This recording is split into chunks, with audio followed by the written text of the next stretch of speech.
저는 아르헨티나 지역 방송국의 PD로 근무하고 있는 에스테반이라고 합니다. 대학생 시절 영상 편집 기술을 공부하면서 콘텐츠 기획자의 꿈을 키워왔습니다. 왜냐하면 아르헨티나 내수 경기는 몇 년째 바닥이고 취업 자리도 마땅히 없습니다. 저 같은 젊은 사람들이 대학을 나와도 대기업에는 신규 채용을 꺼려하고 스펙이 엄청 좋아야 해외 취업을 할 수 있는 상황이었어요. 겨우겨우 취업을 한다고 해도 99% 이상 박봉입니다. 그런데 아르헨티나에서도 유튜브의 인기는 매우 좋고 영상 편집 알바들을 많이 구하거든요. 저는 영상 제작에 소질은 없지만 양으로 승부해서라도 돈을 벌겠다고 생각했습니다. 대학 생활을 하면서도 프리랜서처럼 일을 했어요. 일을 찾아 전전했지요. 그러다 보니 자연스레 영상 기획에 대해서도 알게 되고 제가 열심히 하다 보니 편집만 할 게 아니고 영상 촬영도 해달라는 곳이 생기더라고요. 그렇게 저는 중고생 학교 생활을 촬영하는 일도 해보고 공모전에도 응모해서 당선이 되었죠. 지금은 이렇게 지역 방송국 PD 자리까지 오게 되었습니다. 완전한 직장인이 되면서 숨통이 조금 트였습니다. 프리랜서만 하다가 매월 정해진 날에 돈이 통장에 팍팍 꽂히는 걸 보니 기쁨에 눈물이 날 것 같더라고요. 돈에 연연하지는 않았지만 사실 커피 한 잔 사 마시고 싶어도 프리랜서 할 땐 다음 달에 일거리가 없을까봐 생활비를 편하게 쓰지 못했어요. 마트에 가면 먹고 싶은 소세지와 저렴한 소세지 2개 앞에서 고민하다 저렴한 소세지를 선택했지만 지금은 먹고 싶은 걸 살 수 있습니다. 저에겐 너무 큰 변화이고 저는 이 기쁨을 계속 느끼고 싶어 방송국에 뼈를 묻겠다 다짐했지요. 어느 날 방송국에서 한국문화 다큐를 만들어 보자는 국장님의 제안이 있었어요. 왜냐면 제가 사는 지역만 해도 아르헨티나 코르도바에서 약간 외곽에 있는 곳인데 버스킹 공연이 꽤 많거든요. 길거리에서 어린 중고생 학생들이 길에서 공연을 하는데 대부분 한국 아이돌 노래였죠. 이런 건 본국에서 한류에 관해 다큐멘터리를 여러 번 보냈기 때문에 지역 방송국에서 해봤자 무슨 의미가 있겠냐 싶었는데 국장님께서는 한국인의 일상을 촬영하는 것도 큰 반응을 얻을 것 같다고 했죠. 지역 방송국에서 대박 터지는 프로그램이 한번 나오면 본국에서도 상여금이 두둑히 나오고 방송 장비도 다 교체할 수 있는 지원금이 나오기 때문에 피 터지는 경쟁을 하고 있거든요. 거기다 저 역시 한국이라는 왠지 이름만 들어도 한 번쯤 가고 싶다는 생각이 들었습니다. 국장님은 TF팀을 꾸려 어서 한국으로 갈 촬영팀을 만들고 예산안을 보고하라고 하셨어요.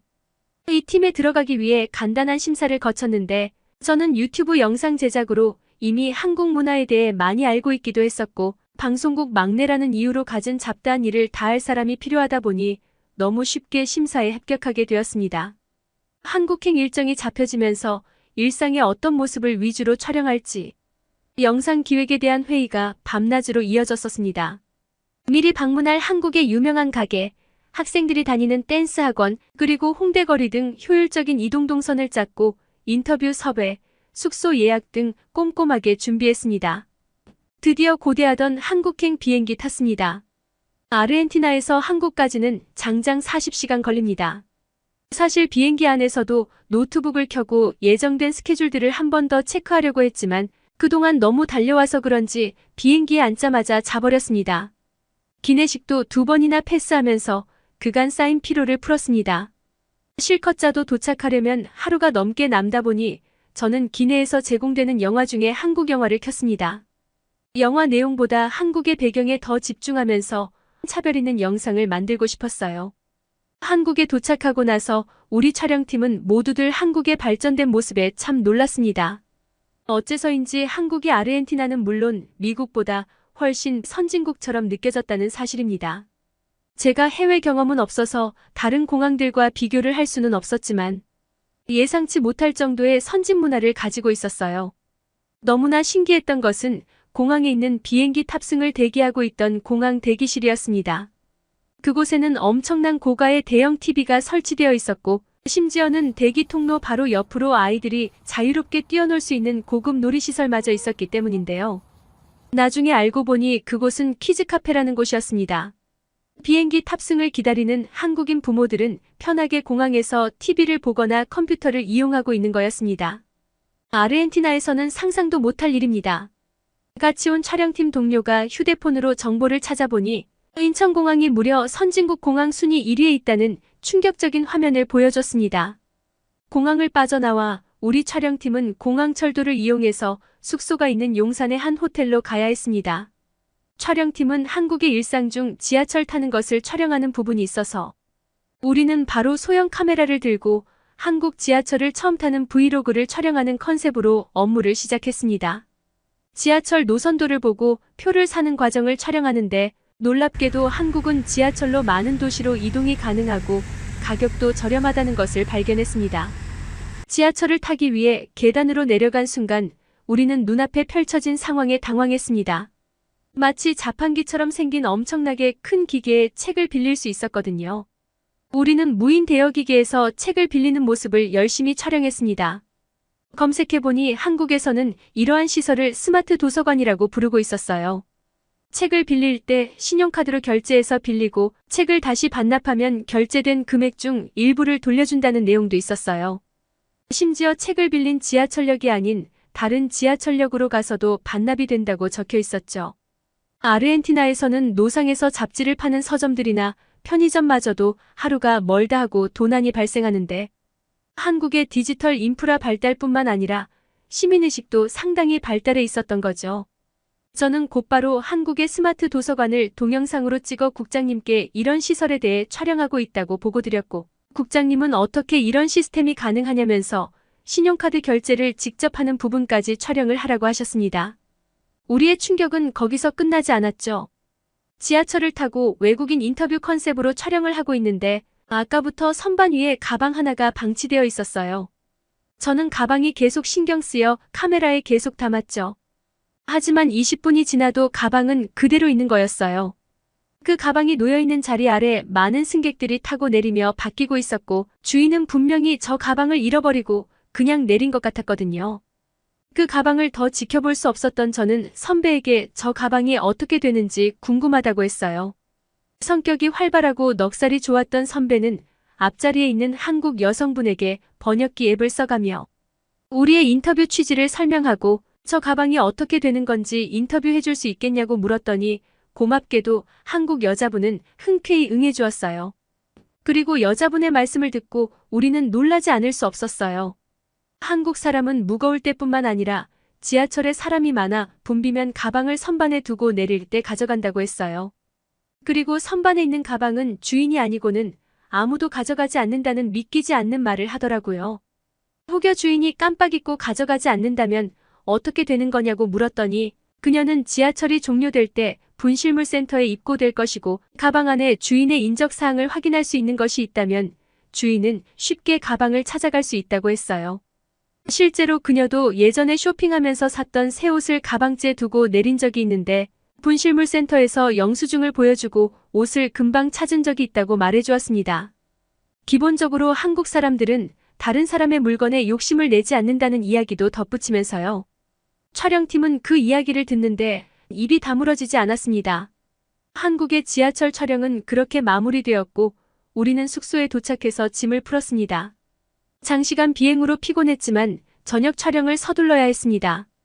우리가 간 곳은 한강 시민공원이었습니다. 서울 사람들이 언제든지 갈 수 있고 가족과 연인들이 가장 즐겨 찾는 곳이라고 했거든요. 늦은 점심을 먹고 다시 지하철을 타고 우리는 한강공원으로 갔습니다. 지하철 입구로 나오자마자 펼쳐진 눈앞의 광경에 당황할 수밖에 없었습니다. 놀랍게도 그곳에는 한눈에 봐도 엄청나게 넓은 강이 아름답게 흐르고 있었고 강 주위로 근처로 다양한 녹지 공간과 운동시설까지 자리 잡고 있었어요. 수많은 한국인들이 돗자리를 펴고 작은 테이블을 놓고 책을 읽거나 맛있는 음식을 먹기도 했어요. 찾아보니 근처에 이렇게 피크닉 세트를 대여해주는 곳도 있었더라고요.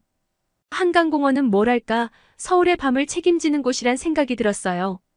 선선한 저녁이 되니 자전거를 타거나 러닝을 즐기는 등 운동나온 한국 사람들로 가득했었어요. 한편에는 한국에서 인기가 많다는 라면을 먹는 사람도 있고 캔맥주를 즐기기도 했어요. 촬영팀은 이런 한강공원의 저녁 풍경에 깜짝 놀랐습니다. 한국을 제외한 대부분의 나라는 늦은 밤이 되면 아무리 가로질러 가는 길이라고 해도 공원을 피해 돌아가는 것이 당연한 거거든요. 공원 내 강도나 폭행이 일어나는 건 다반사입니다.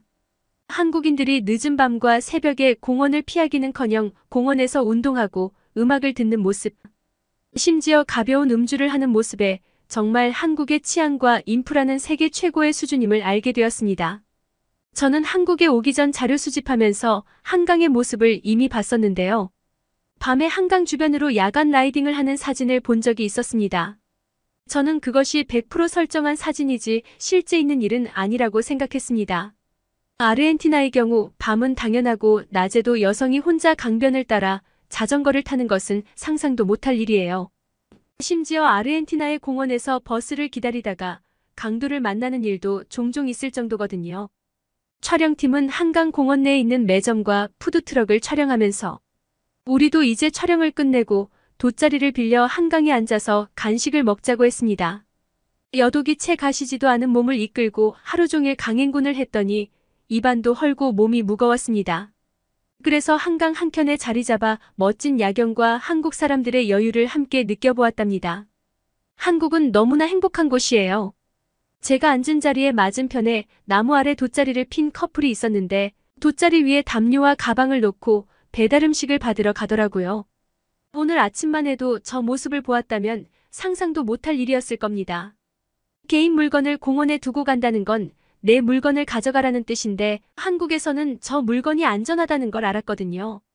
우리 팀은 보름 동안 한국에서 촬영을 잘 마쳤고 단 한 건의 사건 사고도 없이 마무리되었어요.